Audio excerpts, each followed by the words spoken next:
Ya Rabbi lakal hamdu hatta tarda wa lakal hamdu idza radita wa lakal hamdu ba'da ar-ridha. Ya Rabbi lakal hamdu kama yanbaghi li jalali wajhika wa 'azimi sultanik. Allahumma salli wa sallim wa zid wa barik wa an'im ala sayyidina maulana Muhammad wa ala alihi wa sahbihi wa barik wa sallim. Alhamdulillah kerana memuliakan kita kesempatan waktu dengan kesihatan dan ketenangan. Mudah-mudahan Allah Subhanahu Wa Taala memberkati keadaan dan segala nikmat yang Allah telah berikan kepada kita pada ketika ini. Tidak lupa kita sentiasa untuk mendoakan saudara mara kita di Palestin. Mudah-mudahan Allah segera mengirimkan pertolongannya ya Allah ya Rabbal Alamin. Baik, pada malam ini sekitar kurang 20 minit kita akan tadabbur satu ayat sahaja, iaitu ayat yang ke-21 daripada surah Yusuf. A'udzu billahi minasyaitonir rajim. وقال الذي اشتراه من مصر لامرأته أكرمي مثواه عسى أن ينفعنا أو نتخذه ولدا وكذلك مكنا ليوسف في الأرض ولنعلمه من تأويل الأحاديث والله غالب على أمره ولكن أكثر الناس لا يعلمون. Maksudnya, dan orang Mesir yang membelinya berkata kepada istrinya. Orang Mesir itu siapa? Orang yang datang daripada Mesir itu, ya, iaitu Al-Aziz, seorang menteri yang memerintah di Mesir pada ketika itu, berkata kepada istrinya, maknanya selepas dia bawa balik, ya, selepas Al-Aziz bawa balik Yusuf yang dibeli daripada pasar itu, pasar hamba abdi itu, dibawa balik ke rumah. Kemudian dia berkata kepada istrinya, berikanlah tempat kepadanya dan layanan yang baik. Nampak tu? Ya, berikan tempat perlindungan, tempat yang istimewa, tempat yang baik dan layanan yang baik kepada budak ini. Maknanya walaupun dibeli daripada pasar hamba, tapi bukanlah niat untuk memperhambakan budak ini. Bahkan dilayan dengan baik pula. Bahkan dilayan dengan baik pula, disuruhnya isteri itu menyediakan tempat yang baik kepada budak ini. Mudah-mudahan dia bermanfaat bagi kita, atau kita menjadikannya sebagai anak. Maksudnya di sini anak angkat. Ya. Tengok di situ Nabi Al-Aziz ada niat yang baik. Maknanya dia dah merenung ke jauh ke hadapan, dia ada firasat, ya, mana tahu budak ini akan memberi kebaikan dan kemanfaatan kepada kita suatu hari nanti, atau paling kurang pun kita ambil dia menjadi anak angkat. Di sini para mufassir mengatakan Al-Aziz dan isterinya itu tidak dikurniakan zuriat. Maksudnya tak ada anak. Sebab itu bila beli budak tu, dikatakan nak buat, dijadikan anak. Okey, jadi itu cerita kisah Nabi Yusuf. Kemudian Allah nak beritahu kepada kita, demikianlah kami memberikan kedudukan yang baik kepada Yusuf di negeri Mesir. Ya. Dan masuk kedudukan yang baik itu Nabi Yusuf lepas keluar daripada telaga yang dalam itu, dijual sebagai hamba, kemudian dibawa ke Mesir, tinggal di dalam istana, tinggal di dalam singgahsana yang indah, yang cantik. Nampak tu? Allah nak berikan kedudukan yang baik kepada Nabi Yusuf di negeri Mesir. Dan agar kami mengajarkan kepadanya takwil mimpi. Dan di sana juga Nabi Yusuf AS diajar oleh Allah Subhanahu Wa Taala ilmu tentang mentakwil ataupun mentafsir mimpi. Dan Allah berkuasa terhadap urusannya. Maknanya Allah berkuasa untuk melakukan apa saja yang Allah kehendaki. Tetapi kebanyakan manusia tidak memahami. Jadi kalau kita nak tadabbur satu ayat ni pun sebenarnya berbagai-bagai babak lah, ya, berbagai-bagai adegan yang terjadi ataupun siri-siri kesusahan, kesukaran, ujian-ujian yang Allah berikan kepada Nabi Yusuf alaihi salatu wassalam. Tetapi dalam ayat 21 ini Allah Subhanahu Wa Taala nak menceritakan kepada kita Allah akan berikan kedudukan yang baik kepada Nabi Yusuf alaihi salam. Itu yang pertama, nikmat yang pertama, kedudukan yang baik. Dan yang kedua, Allah akan ajarkan kepada Nabi Yusuf ilmu tafsir mimpi. Itu yang yang Allah nak ajarkan kepada Nabi Yusuf. Kalau kita lihat, ya, Nabi Yusuf alaihissalam bermula daripada perjalanan hidup di Palestin, hidup bahagia dengan ayah di samping ayah yang dicintai, ya, hidup di rumah Nabi Yakub. Kemudian daripada rumah Nabi Yakub dalam keadaan bahagia itu, berpindah keadaan derita. Apa dia? Apabila Nabi Yusuf dihumban ataupun dicampak ke dalam perigi. Ya, berubah keadaan itu menjadi derita. Daripada situ keluar daripada perigi, dijadikan seorang budak yang dijual pula di pasar. Ketika itu dah sampai ke Mesir. Bila sampai di Mesir, dibeli. Dibeli pula oleh raja dan berpindah, dibeli oleh menteri dan berpindah ke sebuah istana besar di Mesir pada ketika itu. Dalam cerita ini juga, selepas ni Nabi Yusuf akan masuk pula ke dalam satu keadaan lain ataupun pergi ke masuk ke penjara. Jadi itu macam kita nampak bahagia derita, bahagia derita, bahagia derita. Kehidupan, ya, itulah kehidupan. Kalau kita sorot kembali juga ujian pertama, ya, Nabi Yusuf alaihissalam, ya, ujian pertama ialah ujian pertelingkahan antara adik-beradik. Ya, ujian babak Nabi Yusuf alaihissalam diuji dengan adik-beradik yang memusuhinya. Sehingga sanggup mengancam nyawa Nabi Yusuf, dibuangnya ke dalam perigi. Jadi ujian ini adalah satu ujian yang berbentuk tiada pilihan. Maknanya terpaksa terjadi. Maknanya terpaksa dilalui oleh Nabi Yusuf, tak ada pilihan. Ya, bila tak ada pilihan ni, mudah-mudahan Allah akan tolong. Bila ujian yang Allah kenakan kepada kita dalam bentuk yang kita tak ada pilihan. Macam Nabi Yusuf kena campak dalam perigi. Apa pilihan? Tak boleh buat pilihan. Jadi ujian ini Allah akan tolong, Allah akan keluarkan, selamatkan hamba-Nya yang dikasihi. Tapi dengan syarat sabar, tetap iman dan takwa kepada Allah Subhanahu Wa Taala. Dalam babak yang kedua, ya, ujian yang kedua, Nabi Yusuf diuji juga. Tadi mula-mula diuji dengan adik-beradik. Sekarang diuji dengan pangkat dan dengan kenamaan. Ya, babak kedua ni Nabi Yusuf diuji dengan ujian yang bukan mengancam nyawa tetapi mengancam maruah. Apabila kalau kita ni kita akan cerita lebih sikit ke depan kan, apabila isteri Al-Aziz menggoda Yusuf. Jadi ujian berbentuk ujian orang-orang kenamaan. Ujian yang dilalui oleh Nabi Yusuf pada ketika itu, ujian yang berbentuk maruah. Dan ujian ini ada pilihan. Nak jaga maruah diri ataupun nak mencemarkan maruah diri. Jadi Nabi Yusuf menjaga, memelihara maruah diri. Seperti mana yang kita tahu, fasta'sam, dia pun minta perlindungan daripada Allah Subhanahu Wa Taala. Jadi dalam ayat ni, Nabi Yusuf alaihissalam, orang kata apa, berpindah ya, daripada fasa kehidupan demi kehidupan. Sebenarnya dalam hidup kita ni macam tu juga. Ya, begitu juga ujian yang Allah berikan kepada kita. Ada benda yang kita boleh orang kata apa, boleh pilih, ya, nak buat tak nak buat. Ujian contohnya solat, kan. Ada orang pilih solat, dia buatlah solat tu. Ada orang pilih tak nak solat, jadi dia tinggalkan solat tu. Kan. Kalau ujian kemalangan, itu memang ujian yang tidak ada pilihan, kan. Jadi menimpa kepada kita, itu ujian. Tapi ada ujian yang diberi pilihan oleh manusia untuk pilih. Kadang-kadang orang pilih untuk tidak melakukan solat. Jadi dia akan bertanggungjawab daripada apa yang pilihan yang dibuat.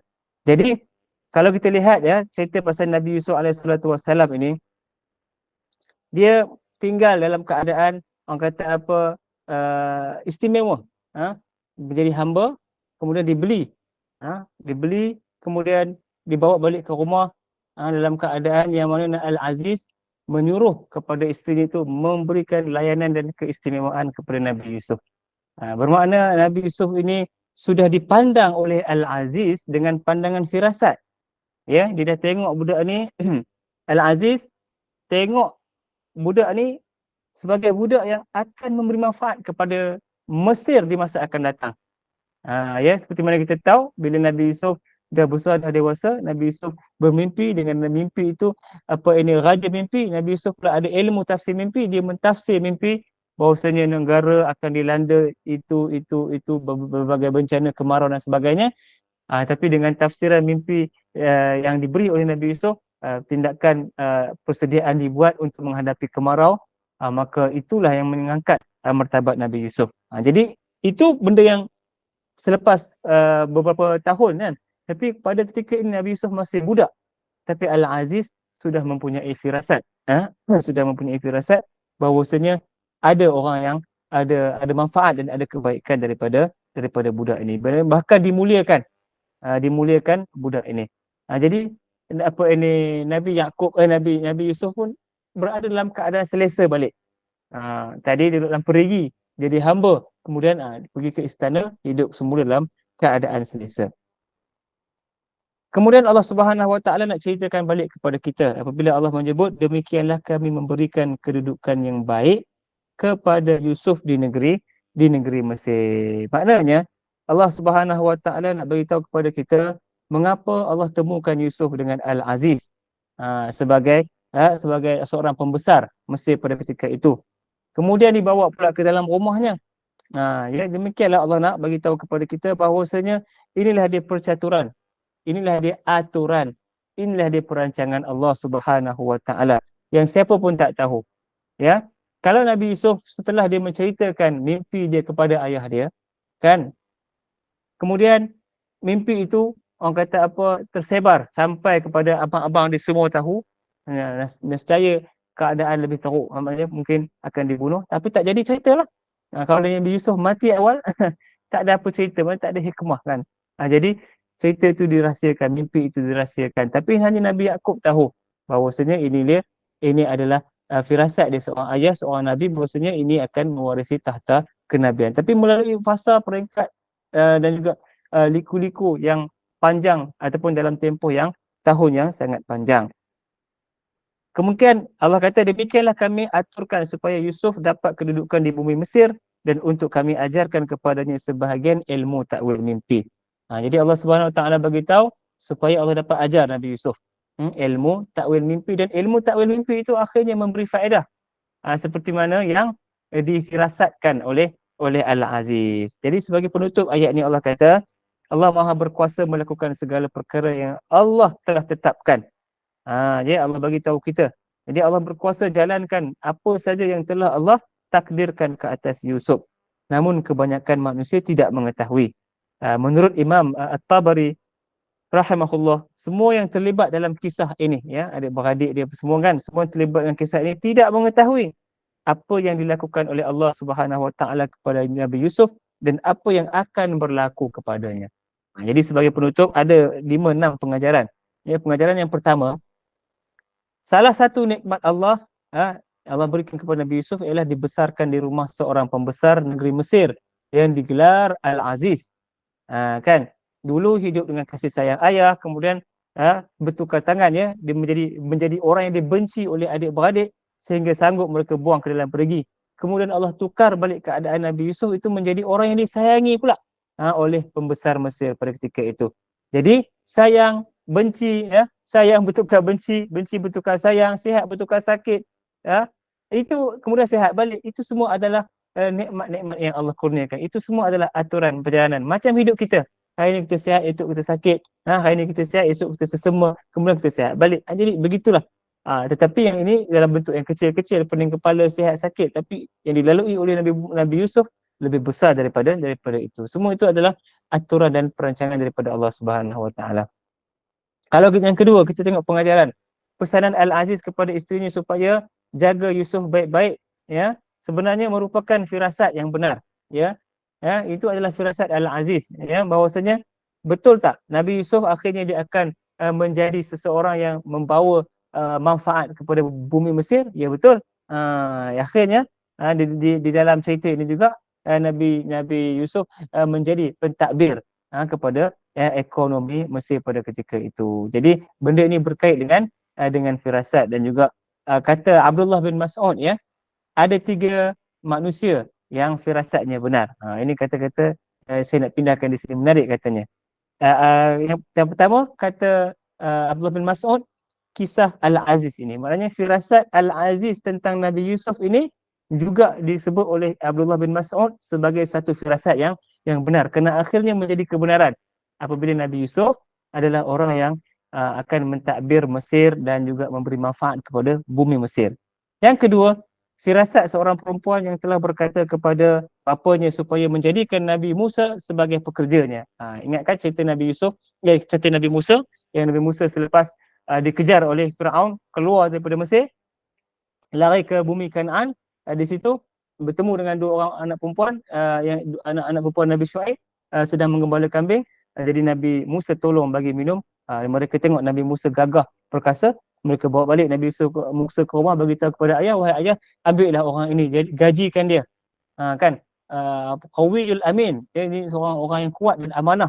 Jadi itu yang firasat mereka ini. Akhirnya Nabi Musa diberi gaji, diberi kerja, akhirnya dia berkahwin dengan salah seorang daripada anak perempuan Nabi Syuaib ini. Jadi itu antara firasat yang benar. Yang kedua. Yang ketiga, kisah pelantikan Umar. Umar Al-Khattab yang dilantik dan dicadangkan melalui firasat siapa? Firasat sahabat Nabi, iaitu Sayyidina Abu Bakar As-Siddiq radhiyallahu anhu, tentang kekuatan dan kesanggupan dan kehebatan pimpinan Sayyidina Umar Al-Khattab. Jadi ini adalah 3 firasat yang disebut oleh Abdullah bin Mas'ud sebagai 3 firasat yang benar. Pengajaran yang ketiga, Allah Subhanahu Wa Taala mengurniakan nikmat kedudukan dan kekuasaan yang tinggi kepada Nabi Yusuf, serta Allah mengajarkan kepada Nabi Yusuf ilmu mentafsir mimpi. Maknanya dalam susah ada nikmat yang Allah kurniakan. Selepas kesusahan pasti akan ada kenikmatan yang Allah kurniakan. Yang ketiga, yang keempat, kesempurnaan kekuasaan Allah Subhanahu Wa Taala yang tiada tolok bandingannya, tidak ada tandingannya, tidak ada siapa dapat menandingi hikmah kebijaksanaan Allah Subhanahu Wa Taala di dalam setiap kejadian-kejadian yang ditentukan oleh Allah Subhanahu Wa Taala. Yang keempat, tiada siapa pun dapat mengalahkan Allah terhadap segala yang Allah telah tetapkan. Bila Allah dalam Allah menetapkan satu benda itu, tak ada siapa dapat lari. Nak tolak tak boleh. Bila Allah kata itu akan terjadi, maka itulah yang akan terjadi. Kerana disebut dalam antara rukun takdir, rukun takdir ketetapan Allah Taala ni ialah al-qudrah, kekuasaan. Maksudnya Allah ada kuasa, Allah sangat berkuasa untuk menentukan dan melaksanakan apa yang dikehendaki oleh Allah Subhanahu Wa Taala. Yang keenam, hanya sebahagian kecil manusia yang benar-benar mengetahui secara umum apa yang akan berlaku kepada Nabi Yusuf alaihissalatu wassalam.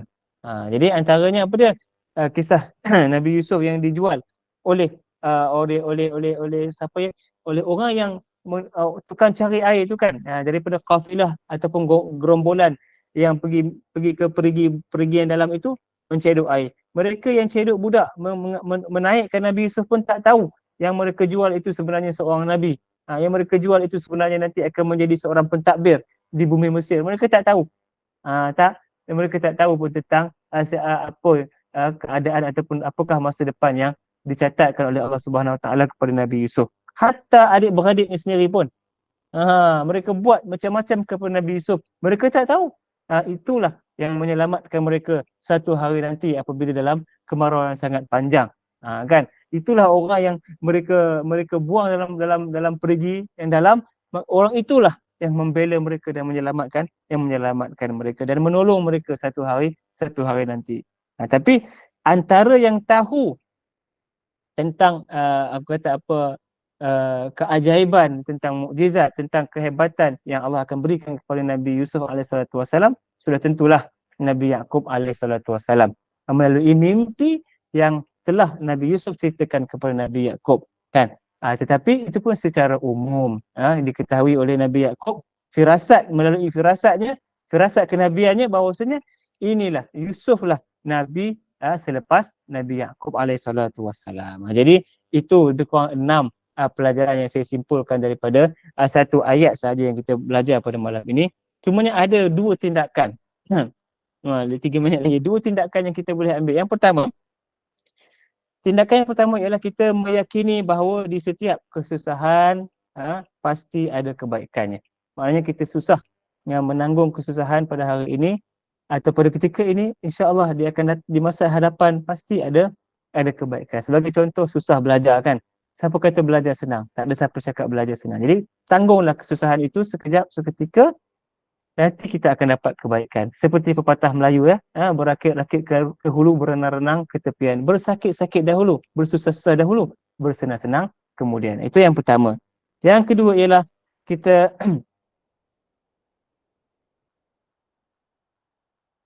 menyerahkan segala perancangan yang kita dah buat kepada Allah Subhanahu Wa Taala.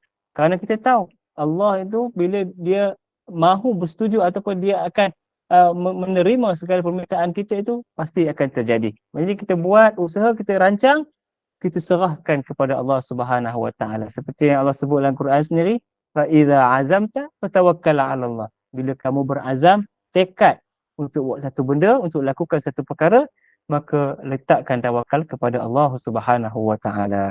Aqulu qawli hadza wa astaghfirullahal azim li wa lakum. Mudah-mudahan sedikit ataupun satu ayat saja dapat beberapa pengajaran yang kita dapat pelajari pada malam ini. Wallahu Subhanahu Wa Taala alam. Minta ampun, minta maaf kekurangan saya. Saya kembalikan kepada Puan Ena. Terima kasih. Sama-sama Ustaz. Okey, alhamdulillah, jazakallah khair pada Ustaz Saiful Amal ya atas kesediaan memimpin bacaan 3 surah itu tadi dan juga tadabbur surah Yusuf dari ayat 21 ini ya. Bagaimana dengan pelbagai ujian yang ditubuhi kehidupan itu lalu akhirnya tetap selamat juga hasil dari sikap sabar, jujur dan imannya yang teguh itu, dan semoga ianya memberikan kefahaman dan mengambil ibrah darinya insya-Allah.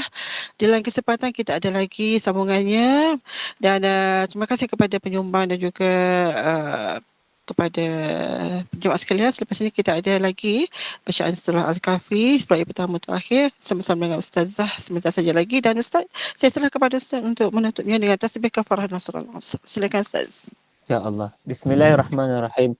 Subhanakallahumma wa bihamdika asyhadu an la ilaha illa anta astaghfiruka wa atubu ilaik. Bismillahirrahmanirrahim. Wal 'asri innal insana lafi khusr illa alladhina amanu wa 'amilus salihati wa tawassaw bil haqqi wa tawassaw bis sabr. Amin ya rabbal alamin. Terima kasih semua. Sama-sama Ustaz. Terima kasih. InsyaAllah. Sama. Terima kasih. Okey. Sama-sama.